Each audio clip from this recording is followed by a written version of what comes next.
Utaona kana kwamba ni mtu akona kiubusi kabisa, ni kama kichwa yake ameruka, amekuja tu kwa rango lako akaweka bubu. Atizai mtu akikuita busi wewe hauna akili. Sande Jumapili utakuja kanisa.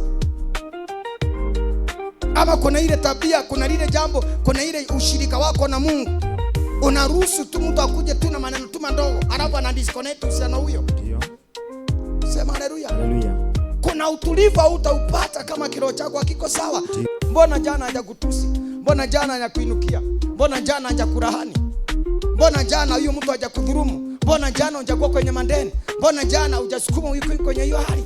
Sasa wacha kuona muhusika ni nani, wala ni eneo gani, wala nani anasukumika katika hayo. Wacha toka ona ni mwangamizi, kwa maana wewe ni wa kiroho. Ona kila tukio ni la kiroho, ona kila jambo na kiroho, ona kila hatua ni ya kiroho. Hapo ndipo utakapomtegemea Bwana, kwa maana la kiroho ambalo sio liweza utamkabidhi Bwana. Lakini ukiniona ni mimi, utaanza ukabila na mimi, na hiyo maombi yako na ibada zako zote asitafanya, kwa maana vita vyako ni vya mwili na mwili. Kuna mafanikio utayatafuta kabisa, mpaka wakati utajua kwamba mafanikio yanakuja kwenye njia ya kiroho. Kukosa mafanikio inakuja kwenye njia ya kiroho pia. Kunyang'anywa kunakuja kwenye njia ya kiroho. Madeni inakuja kwenye njia ya kiroho. Uharibifu wa havyo unakuja kwenye njia ya kiroho. Mauti inakuja kwenye njia ya kiroho. Kupigwa kunakuja kwenye njia ya kiroho. Kudharauliwa kunakuja kwa njia ya kiroho.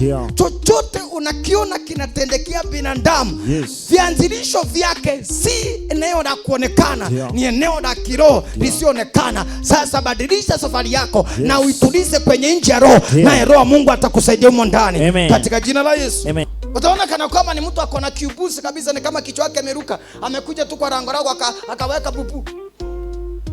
Kimuona naona kana kwamba kichwa yake ilikuwa maji. Ndio. Ni maji ilikuwa inapita wakati huo, si akili, sio damu. Lakini kiunjinga hiyo ndani yake kuna nguvu ya kubomoa mtu. Ndio. Sema haleluya. Haleluya. Vitu vya kiroho ni vitu vya kijinga. Ndio.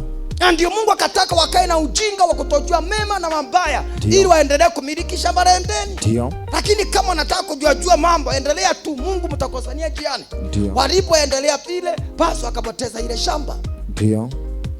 Ikiwa ni jambo jema la kiungu litakuja kwako, litazaushika kiroho. Kama ni jambo la ushetani litakuja lifanye walimu mambo yako yote, utazaushika kiroho. Na ndio leo kuna mtu ambaye anajutia, niliongea kwa nini? Nilifanya kwa nini? Kwa nini nilienda? Kwa nini nilihusika? Anasema shetani alikuwa wapi?